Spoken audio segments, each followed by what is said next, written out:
তোমাদের প্রত্যেককে আমার লাস্ট বেঞ্চেস ইউটিউব চ্যানেল এবং ফেসবুক পেজে স্বাগত।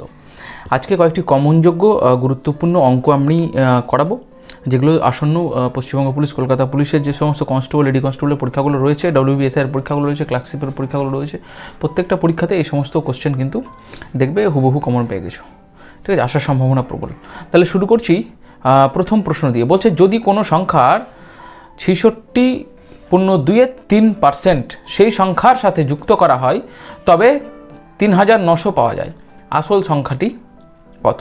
ঠিক আছে, বলছে একটু অঙ্কগুলোকে ভালো করে বুঝে নিতে হবে। বলছে যদি কোনো সংখ্যার, ঠিক আছে, এত পার্সেন্ট মানে 66.23% সেই সংখ্যার সাথে যুক্ত করা হয়, তাহলে দেখো প্রথমে যেটা করবে যদি এই ধরনের অঙ্ক আসে, 66.23% মানে কত?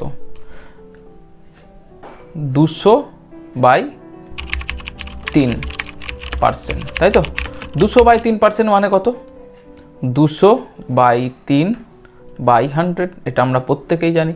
তাহলে সমান সমান কি হবে? 200/3 × 100, তাহলে সমান সমান হবে 200/300। কেটে দাও, কত পেলাম আমরা?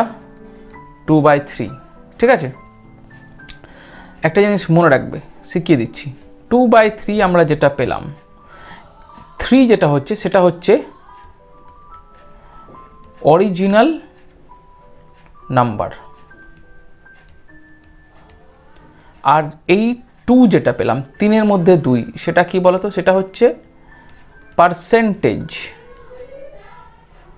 Percentage of original number. মাথায় রাখি, দেখো কিন্তু। ঠিক আছে, চলো তাহলে বলেছে এই 66.23% মানে যা, আর এই 2/3 মানেও তা, সেই সংখ্যার সাথে যুক্ত করা হলো তবে 3900 পাওয়া যাবে। তাহলে কোনো সংখ্যা, তাহলে ধরি অরিজিনাল সংখ্যা কত? 3। এই যে অরিজিনাল সংখ্যা হচ্ছে 3। এবার 3-এর সঙ্গে এই যে 2 যোগ করো, কারণ এই 2টাই হচ্ছে 66.23%। তাহলে যদি আমি 3 পার্টের সঙ্গে 2 পার্ট যুক্ত করে দিই, তাহলে আমি কত পাবো? 5 পার্ট পাবো। তাহলে 5 পার্ট সমান সমান আমাকে কত বলেছে? 3900। দেখো বলেছে কোনো সংখ্যার এত পার্সেন্ট, মানে কোনো সংখ্যা হচ্ছে 3 এবং সেই সংখ্যার 66.23% হচ্ছে 2। এই যে 2/3 করে দিয়েছি তোমাদেরকে, সেই সংখ্যার সাথে যুক্ত করা হলো। সেই সংখ্যার সাথে মানে 3-এর সঙ্গে 2 যোগ, তাহলে 3 পার্ট আর 2 পার্ট 5 পার্ট সমান সমান 3900, তবে এই যে 3900 পাওয়া যায়। পেয়ে নিলাম 5 পার্ট হচ্ছে 3900। তাহলে 1 পার্ট কত হবে? তাহলে 1 পার্ট হবে 3900/5। তাহলে কত আসবে? এটা যদি ক্যালকুলেট করি, 5 × 7 = 35, 5 × 8 = 40, 0 কত পাবো আমরা? 780 পাবো 1 পার্ট।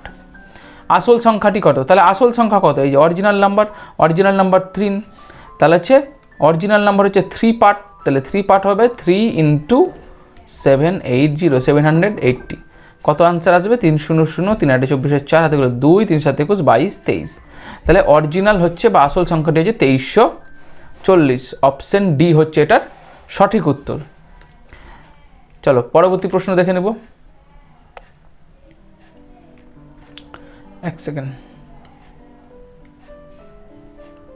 ওকে, 2 নম্বর প্রশ্ন বলছে ডিমের মূল্য 25% কমে যাওয়ায় এক ব্যক্তি 162 টাকায় আগের থেকে 2 ডজন ডিম বেশি পায়।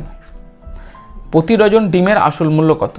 আচ্ছা দেখো, বিষয়টা হচ্ছে ডিমের মূল্য কমে গেছে বলেই না সেই 162 টাকাতে 2 ডজন ডিম বেশি পাচ্ছে।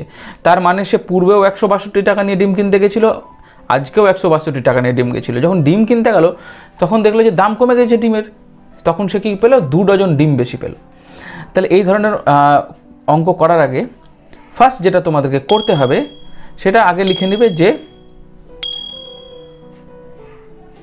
দেখো পূর্ববর্তী লিখবে আর এখানে লিখবে বর্তমান। ঠিক আছে, আর এখানে লিখবে মূল্য আর এখানে লিখবে পরিমাণ। মূল্য মানে হচ্ছে প্রাইস, পরিমাণ মানে হচ্ছে কোয়ান্টিটি। 25%, তাহলে ফার্স্ট তোমাকে যেটা ধরতে হবে এই 25%কে ধরো। 25% মানে কত? 25-এর 100, 25-এর 100 মানে কত, 4 25 100, 1/4 মানে কত পেলাম, 1/4। যখনই বলবে 25% কমে গেছে মানে 4-এ 1 কমে গেছে, কারণ 4 ভাগের মধ্যে 1 ভাগ হচ্ছে যেটা, সেটাই হচ্ছে 25%, ঠিক আছে। 4 যদি 100% হয় তাহলে 1 হচ্ছে তার 25%, এটা মাথায় রাখবে। তাহলে 25% কমে গেল মানে 4 থেকে 1 কমে কত হলো, 3 হলো। তাহলে পূর্ববর্তী মূল্য ছিল 4 টাকা, এখন বর্তমান মূল্য হয়ে গেল 1 কমে 3 টাকা। এবার এটাকে ইন্টারচেঞ্জ করবে। এটা হচ্ছে মূল্য, পূর্ববর্তী মূল্য ছিল 4, বর্তমান মূল্য হচ্ছে 3। পরিমাণ, আগে 4 টাকা দিয়ে সে ক ডজন মাল পেত বা ক ইউনিট পেত, 3 ইউনিট মাল পেত। আর এই 4 ইউনিটটাকে এখানে নিয়ে আসুন। 4 টাকাতে সে আগে 3 ইউনিট কিন্তু মাল পেত, কিন্তু এখন 25% কমে গেছে মানে সেই দামটা 3 টাকা হয়ে গেছে। তাহলে সে কত ইউনিট পাবে, 4 ইউনিট পাবে, 4 ইউনিট দ্রব্য পাবে, ঠিক আছে। বা যে জিনিসপত্র বা যে মাল কিনতে গেছিলো সে মাল বা জিনিসপত্রের পরিমাণ 4 ইউনিট হয়ে যাবে, ঠিক আছে। এবার দেখো 3 ইউনিটের সঙ্গে 4 ইউনিটের গ্যাপিং কত, 1 ইউনিটের গ্যাপিং, কারণ 1 ইউনিট বেশি পাচ্ছে। এই 1 ইউনিটটাই হচ্ছে 2 ডজন ডিম। এবার তুমি কল্পনা করো এই 4 টাকাটা হচ্ছে 162 টাকা, এই 162 টাকায় সে আগে 3 ইউনিট দাম পেত, ঠিক আছে। এবার দাম কমে যাওয়াতে সে এই 162 টাকাতেই কিন্তু 4 ইউনিট মাল পাচ্ছে, ঠিক আছে। এইটা কিন্তু মাথায় রাখতে হবে। তাহলে এই 3 ইউনিট আর 4 ইউনিটের মধ্যে গ্যাপিং হচ্ছে 1 ইউনিট, এই 1 ইউনিটের গ্যাপিংটা হচ্ছে 2 ডজন ডিম। আর এই 4 থেকে যে 3 হলো না, এটা কিন্তু 25%ই কমলো। তাহলে 1 ইউনিট যদি 2 ডজন ডিম হয়, তাহলে পূর্ববর্তী সে কত মাল পেত, 3 ইউনিট মানে 3 × 2 সমান সে কত পেত, 6 ডজন ডিম কিন্তু ওই মূল্যে বা ওই 4 টাকাতে। এখন সে কত পাচ্ছে, সরি 1 সেকেন্ড, এখন সে কত পাচ্ছে বলো, এখন পাচ্ছে সে 4 ইউনিট। তাহলে 4 ইউনিট মানে 4 × 2 সমান 8 ডজন। বিষয়টা হচ্ছে দেখো এই 6 ডজনের সঙ্গে 8 ডজনের গ্যাপিংও কিন্তু 2 ডজনের, বুঝতে পেরেছো তো। তাহলে এখানে বলেছে আগের থেকে 2 ডজন ডিম বেশি পাই, এটা পুরোটাই কিন্তু 25%-এর কনসেপ্ট। এবার বলেছে প্রতি ডজন ডিমের আসল মূল্য কত, তাহলে আসল মূল্য আমি 4 টাকা ধরেছিলাম, এবার তো তুমি তো 162 টাকা নিয়ে গেছো, 162 টাকাতে তুমি 6 ডজন ডিম পেতে, তাহলে 162 বাই এটা হচ্ছে 6 ডজন, 6 ডজন ডিমের দাম 162 হলে কেটে দাও, কত হচ্ছে 6 দুগুনি 12, 6 7 42, তাহলে কত পাবো 27 টাকা। 27 টাকাটা কি, 27 টাকাটা পাবো 1 ডজন ডিমের মূল্য, ঠিক আছে। তাহলে এই 1 ডজন ডিমের মূল্য 27 টাকা। তাহলে প্রতি ডজন ডিমের আসল মূল্য কত, অপশন সি হচ্ছে প্রতি ডজন ডিমের আসল মূল্য। চলো নেক্সট দেখে নেব 3 নম্বর প্রশ্ন। বলছে এ সি এর থেকে 50% বেশি, বি সি এর থেকে 25% বেশি, তাহলে এ বি থেকে কত শতাংশ বেশি। ভেরি গুড, ভালো কোশ্চেন, এগুলো আসার মতো। কলকাতা পুলিশ বা পশ্চিমবঙ্গ পুলিশের যে সমস্ত পরীক্ষা রয়েছে, এ বি সি লিখে নিলে। বলছে এ সি এর থেকে 50% বেশি, তাহলে ধরি সি কত, ধরি সি 100, তাহলে এ সি এর থেকে 50% বেশি, তাহলে কত পাচ্ছে সে, এ পাচ্ছে 150, ঠিক আছে।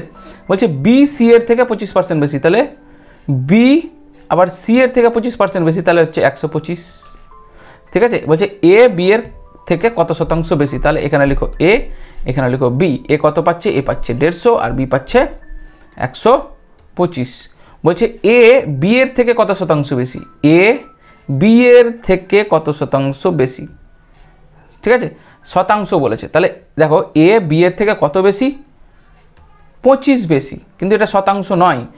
এইবার তোমাকে শতাংশ বের করতে গেলে যেটা করতে হবে, 25 বেশি কিসে, 125 থেকে, 125-এ 25 বেশি, ঠিক আছে। মানে 125 টাকার মাল তুমি 150 টাকায় তুমি বিক্রি করলে, ঠিক আছে। তার ফলে তোমার লাভ কত হলো, 25। তাহলে আমরা কি ফর্মুলা জানি, যে প্রফিট পার্সেন্টেজের formula profit by CP into 100, ঠিক আছে। তাহলে প্রফিট কত করেছো তুমি, 25 টাকা, আর কত টাকায় মাল কিনেছো, 125 টাকা, মানে 125 টাকার ক্রয় মূল্য, তুমি 25 টাকা লাভ করলা, তাহলে 100, তাহলে এবার 5 25 সঙ্গে 125, 5 20%। প্রফিট পার্সেন্ট কত পেলা তুমি? 20%। সেই লজিকটা এখানে লাগবে যে এ বি এর থেকে কত শতাংশ বেশি, তাহলে এ বি এর থেকে তীর চিহ্নটা দেখো, এর বি থেকে এর দিকে যাচ্ছে, 25 বেশি, তাহলে 25 উপরে লিখে নেব।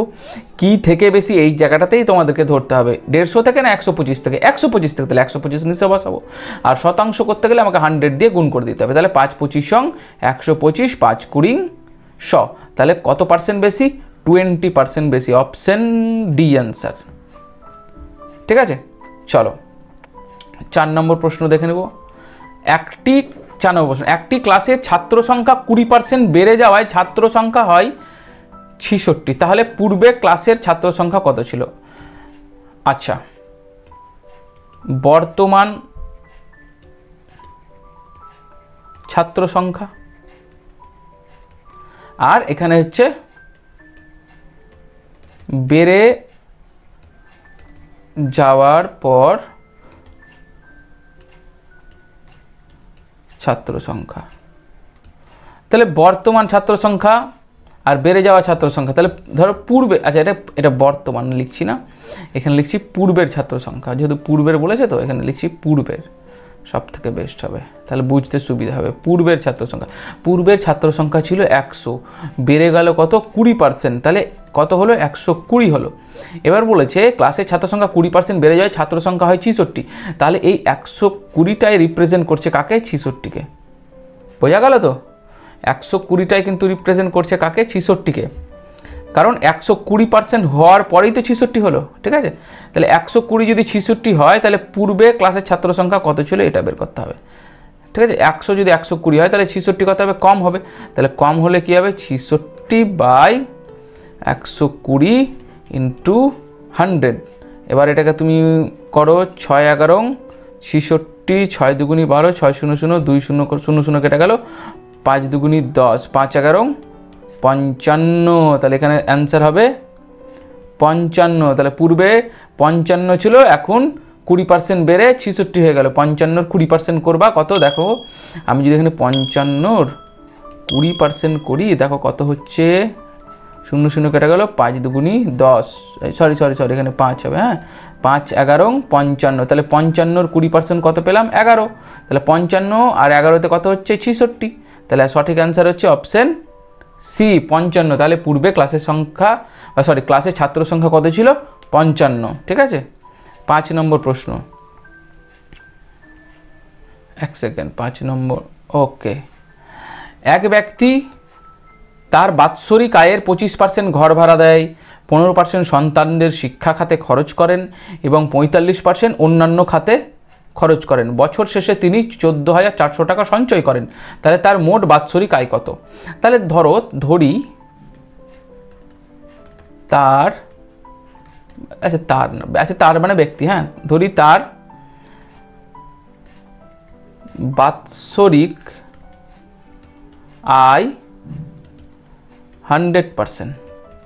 ঠিক আছে, এবার 100% থেকে বাদ দিতে হবে কি?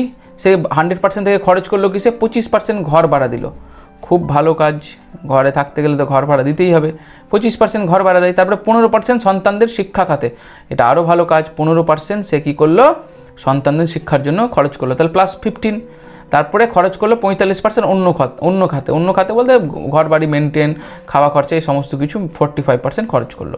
তাহলে এগুলো কি বলো তো? এই তিনটে হচ্ছে খরচ, আর এটা হচ্ছে প্রথম ইনকাম 100%। তাহলে 100% থেকে তোমাকে মাইনাস করতে হবে কত? দেখো 40, 50, 60, 70, 80, 85% বাদ। এই 85%টা কি বলো তো? 1 সেকেন্ড, এই 85%টা হচ্ছে তার মোট খরচ, আর 100%টা ইনকাম। তাহলে 100 থেকে 85% বাদ দিলে এই 15%টা কি বলো তো? এই 15%টা হচ্ছে তার সেভিংস বা সঞ্চয়। এই 15%টাই বলেছে কি?